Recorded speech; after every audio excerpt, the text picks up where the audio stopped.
সুপ্রিয় শিক্ষার্থী বন্ধুরা, ইউটিউব চ্যানেল পলাশ একাডেমিতে সকলকে স্বাগতম। আমি আজ তোমাদের সাথে আলোচনা করব নবম এবং দশম শ্রেণীর ত্রিকোণমিতির 9.1 এর 19 নম্বর অঙ্কটি নিয়ে। তোমরা বোর্ডের দিকে একটু লক্ষ্য করো।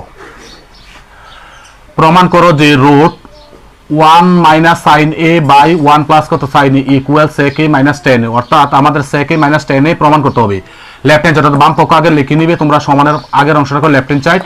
আমরা প্রথমে কি করলাম, রুটটারে আলাদা করে নিলাম, কারণ রুটটা উপরটা প্রথমটা দিয়ে বোঝায় এটা উপর আছে নিচু আছে। তারপর আমরা রুটটা কি করে নিলাম, আলাদা করে নিলাম। তারপর আমাদের একটু লক্ষ্য রাখতে হবে সবসময় লব দ্বারা উপরের যে অংশটা আছে, তোমরা একটু লক্ষ্য করো বন্ধুরা, উপরের যে অংশটা আছে এই অংশটা দ্বারা অর্থাৎ রুট 1 মাইনাস সাইন এর দ্বারা কি করতে হবে, গুণ করতে হবে। এই জাতীয় অঙ্ক আসলে তোমরা সবসময় লব দ্বারা উভয় পক্ষে কি করতে হবে, গুণ।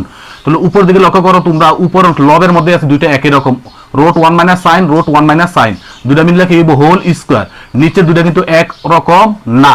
যদি এক রকম না হয়ে থাকে তাহলে তোমরা একটু লক্ষ্য করো কি করতে হবে, আমাদের ব্র্যাকেট দিয়ে কি বোঝায়, গুণ। তাহলে 1 এর গুণ করলে 1 স্কয়ার মাইনাস 1 প্লাস মাইনাসে মাইনাস, সাইনে সাইনে গুণ করলে সাইন স্কয়ার। ঠিক আছে, আচ্ছা। এরপরে সাইন স্কয়ার, এরপরে লক্ষ্য করো তোমরা উপরটা ঠিক থাকবে। 1 মাইনাস সাইন স্কয়ারের একটা সূত্র আছে, এটা হলো কি কস স্কয়ার। তাহলে তোমরা ইচ্ছা করলে এখানে লিখতে পারো যে 1 মাইনাস সাইন স্কয়ার ইকুয়াল হলো কি কস স্কয়ার। তাহলে আমরা এখানে কি করলাম, 1 মাইনাস সাইন স্কয়ার তুলে দিয়ে তারপর কস স্কয়ার লিখলাম। এখন রুটে এবং স্কয়ারে মনে মনে কি কাটা থাকে, 1 মাইনাস সাইনে রুট স্কয়ার কাটাকাটি করলে থাকে কসে। তো 1 হলো কস মিলেবা, এরপর মাইনাস দ্বারা আলাদা করবা, আবার সাইন হলো কস। 1 মাইনাস কসের সূত্র হলো sec a minus sine by কসের সূত্র হলো tan a। তাহলে রাইট হ্যান্ড সাইড একটু লক্ষ্য করো, আমাদের sec a মাইনাস কত, tan a। তাহলে লেফট হ্যান্ড সাইড সমান রাইট হ্যান্ড সাইড প্রুফ।